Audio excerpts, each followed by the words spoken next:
मित्रों, रवीना विशेषांक की मैं चर्चा कर रहा हूँ।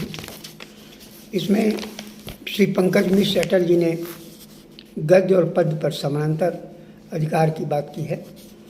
उन्होंने कहा कि मैं क्रमशः प्रकाशन वर्षानुसार ही पुस्तकों पर चर्चा करता आ रहा हूँ, परंतु यहाँ ये कहना और लिखना दोनों ही महत्वपूर्ण है कि सुशील राकेश के संबंध में मेरी धारणा थी कि वे समकालीन हिंदी साहित्य में विशेष रूप से कविताओं के सशक्त हस्ताक्षर हैं, परंतु पहाड़ों से प्रयाग तक तदनुपरांत 2013 में प्रकाशित सुशील राकेश की श्रेष्ठ कहानियाँ पुस्तकों ने इस अवधारणा को भी प्रबल कर दिया कि गद्य पर भी उनका समानांतर अधिकार है।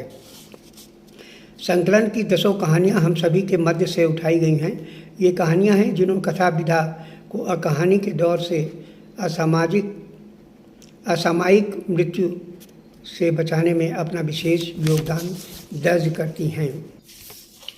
सजा में मैं बड़ी हो गई हूँ, भरोसा, गरीबी, तिवारी दद्दा और मजदूरी कहानियाँ कई विशेषताओं को समेटे हैं।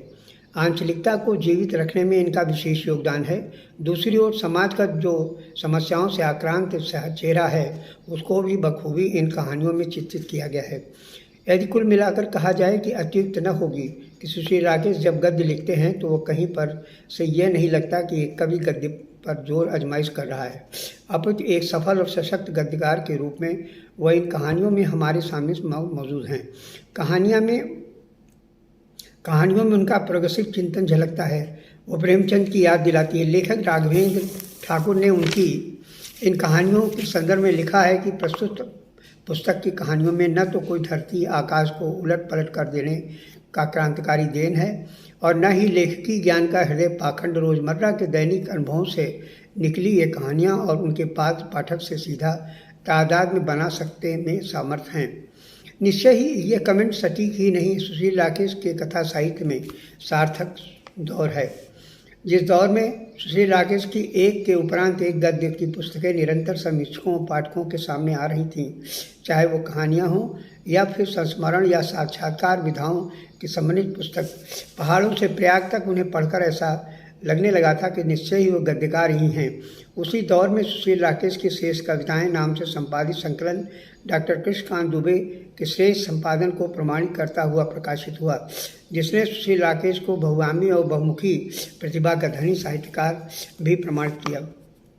दरअसल सुशील राकेश का ये संकलन उनके संपूर्ण काव्य को एक दृश्य में महसूस करने और जानने हेतु मील का पत्थर साबित हुआ। किसी उर्दू के शायर ने लिखा है, यादें माजी अजाब है या रब, छीन ले मुझसे हाफिज मेरा। और इसी संदर्भ में मैं सुशील राकेश की अगली पुस्तक जो कि वर्ष 1915 में ज्ञानोदय प्रकाशन कानपुर से प्रकाशित हुई, उपयुक्त पंक्तियों के स्मृतियों के स्वर्णिम दिन के मर्म को सत्य प्रमाणित करती है और संस्पर्श भी। पुस्तक 5 खंडों में विभाजित होकर संस्मरण, समीक्षा, साक्षात्कार विधाओं से संबद्ध रचनाओं को प्रस्तुत करती है। उसने कहा था कि कहानीकार गुलेरी जी से लेकर नई कविता के शिखर और महामानव डॉक्टर जगदीश गुप्त तक लगभग उन सभी को संस्मरणों के माध्यम से इस खंड में जाना जा सकता है। पंडित श्रीनारायण चतुर्वेदी, पंत इलाचंद जोशी, महादेवी वर्मा, शमशेर, डॉक्टर धर्मवीर भारती, प्रताप नारायण टंडन और नरेश मेहता जैसे विभूतियों के बारे में जानना, समझना, मन की गहराइयों तक महसूस करना किसी यज्ञ कुंड की आहुति से परिवेश को पवित्र करने के तुल्य है। ये स्मृतियाँ सुशील राकेश के अक्षुण बना दी हैं। मैंने इनमें इतना आह्वान किया कि गूंगे केड़ी सरकरा खाएं और मुस्काएं की भांति पढ़कर आनंदित तो हो रहा है, परंतु उन अनुभूतियों की अभिव्यक्ति हेतु पर्याप्त शब्द नहीं जुटा पा रहा हूँ। धार्मिक अंकन के अंतर्गत सुशील राकेश ने अमरनाथ की गुफा, कन्नौज की प्राचीर में बसा शिव परिवार, सूफी संत शेख निसार, सूफी संत हज़रत मिर्ज़ा महजर जानजाना साहब और मौलवी हाजी शाह अब्दुल गनी खां साहब आदि के प्रति जो वैचारिक संदर्भ दिए हैं, विवरण अंकित किए हैं, वे किसी भी शांति के प्रेम के पथ पर अग्रसर पागल पथिक को नई दिशाओं से परिचित कराने और सूफी दृश्य से आनंद के वास्तविक अर्थ को पहचानने में समर्थ हैं। मुझे ये कहने में लेश मात्र भी संकोच नहीं है कि यह खंड न केवल प्रभावशाली अपितु उन्नत दृष्टि और वैचारिकता से रूबरू कराने वाला खंड है। विषय वस्तु और सूफियाना दर्शन और संस्कृति सभी दृष्टियों को एक साथ लेकर अनुभूति से अभिव्यक्त तक लाना और उसमें भी साहित्यिकता को बरकरार रखते हुए साहित्यिक समीक्षकों की कसौटी पर सार्थक और सटीक सिद्ध होना, यह सब कर पाना सुशील राकेश जैसे साहित्य के एक सिद्ध साधक के बस की बात है। तीसरा खंड कन्नौज के सम्राट जयचंद सम्राट हर्षवर्धन की ऐतिहासिक पृष्ठभूमि, हिंदी के उन्नयन, उसकी अस्मिता और अस्तित्व से जुड़े प्रश्नों पर वैचारिक पदयात्रा जैसे विषयों से जुड़े उन संस्मरणों वृत्तांतों से जुड़ा है जो कहीं न कहीं अतीत को मूर्तमान करता है, योगदानों को रेखांकित करता है, दायित्वों का स्मरण दिलाता है और अतीत की बुनियाद पर वर्तमान को जाने और जीवंतता बरकरार रखने का एक उपक्रम करता है। परंतु विशेषता ये है कि साहित्यिकता मरने नहीं पाती। अन्य दो खंड समीक्षा और साक्षात्कार से संबंधित है तथा परिशिष्ट के अंतर्गत पहाड़ों से प्रयाग तक से लेकर मेरे शहर की मुद्रा पर विद्वानों की समीक्षात्मक दृष्टि को अंकित किया गया है। संवैधानिक सर्वाधिक महत्वपूर्ण है कि डॉक्टर कृष्णकांत दुबे की सुशील राकेश से बातचीत कहीं न कहीं साक्षात्कार के माध्यम से डॉक्टर दुबे की चर्चा सुशील राकेश के जीवन दर्शन को तो सबसे सम्मुख लाती है।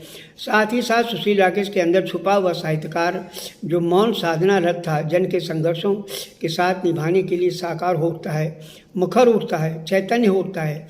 साक्षात्कार या बातचीत इसलिए भी चर्चा का विषय है क्योंकि इस बातचीत से कहीं न कहीं अपने अंदर ऐतिहासिकता को समाहित करने के साथ साहित्य के उन शोधार्थियों को नई दिशा का संवाहक ग्रंथ भी है, जिसके माध्यम से वे साक्षात्कार, संस्मरण और अन्य विधाओं को नए एंगल से महसूस कर सकेंगे।